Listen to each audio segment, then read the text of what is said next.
Hey Orange Theory Westlyn. As you know, it's fall and the pumpkin craze has ignited. So, to be a part of that craze, I'm going to make pumpkin enchiladas with beef in it.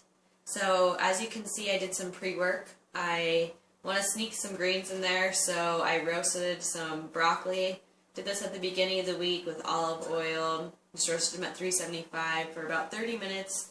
At the same time, I was cooking my bison that I got from Costco so it could last my boyfriend and I all week. Bought a can of 100% pure pumpkin, so there's no sugar in this. It's just pure pumpkin from 365. I have corn tortillas from 365 as well. And I have coconut oil ready to go. So, the reason why I have coconut oil is because I want to line the bottom of my pan with it so that it can help crisp the enchiladas when I'm ready for it. So I'm just going to stick 1 tablespoon of that in the oven.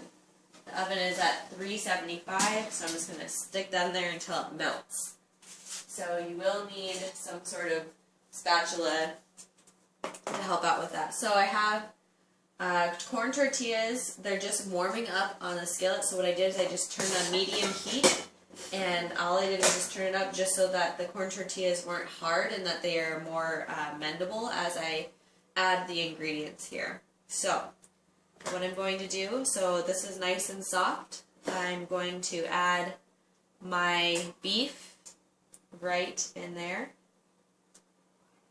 Okay, and I'm going to sneak some greens in there. Adding some broccoli. You don't have to use broccoli. You could use spinach. You could use arugula, carrots even. Just sneaking in some sort of vegetable, zucchini, any of that would be a good choice.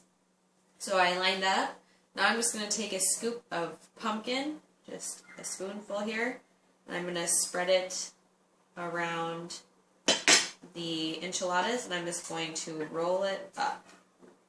Right there. So you want to be careful because I overstuffed this one, so it's kind of spitting out everywhere. But after a couple tries, you'll see how much you can really add.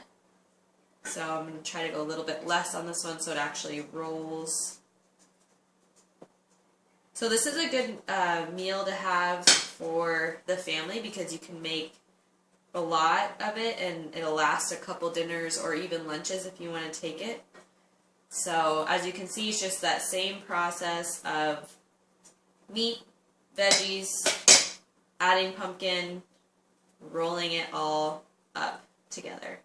That one fit a little bit better. So now the coconut oil has melted at the bottom of my pan, so I'm just going to, as you can see, there's some liquid. I'm just spreading it around, and I'm going to line my pan up with the already rolled corn tortillas with the beef and the pumpkin and the greens in there. So like I said, that coconut oil spread out on the bottom is going to help crisp the enchiladas and give it just a little bit more flavoring. And if you guys are looking for that cheese type of taste to go with it, if you look at the past video on the YouTube, I showed you how to make a cheese substitute out of hummus and sweet potato. So you can add that on top, or you can just do it plain, like Colin and I are planning on doing.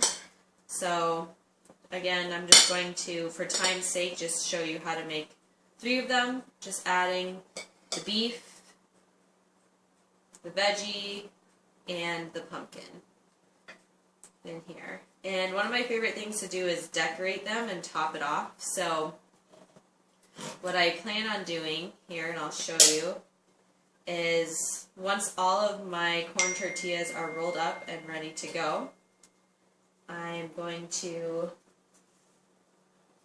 then drizzle it with a little bit of sriracha. Just make a fancy design on it to add a little bit more flavor and some kick. If you don't like sriracha, you can find a different sauce, but it does add that kind of flavory taste. You can also use Pete's or something like that, but that's what it'll taste like. And just because it's coconut oil on the bottom, pumpkin in the middle, it's gonna have a sweeter kick to it, so maybe adding some cinnamon on top might be good as well. So that is pumpkin beef enchiladas. You could use turkey burger, you could use chicken as well. Those are both good options, and I hope you enjoy.